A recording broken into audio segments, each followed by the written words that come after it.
ಮನಗಳು ಸೇರಿದರೆ ತುಂಬಿದ ಮನೆಯಂತೆ. ಮನಗಳು ಸೇರಿದರೆ ತುಂಬಿದ ಮನೆಯಂತೆ. ತುಂಬಿದ ಮನೆಯವನೇ ಧರೆಯಲ್ಲಿ ನಗುವಿನ ದೊರೆಯಂತೆ. ಜೇನಿನ ಗೂಡು ನಾವೆಲ್ಲ, ಬೇರೆಯಾದರೆ ಜೇನಿಲ್ಲ.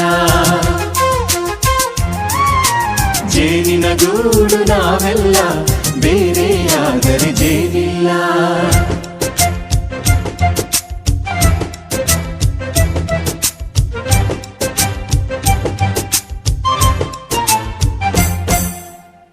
ಬದುಕಿನ ಬೆಂಡಿಗೆ ಅಂಟಿರೋ ಜೋಳದ ಕಾಳುಗಳ ನೋಡು.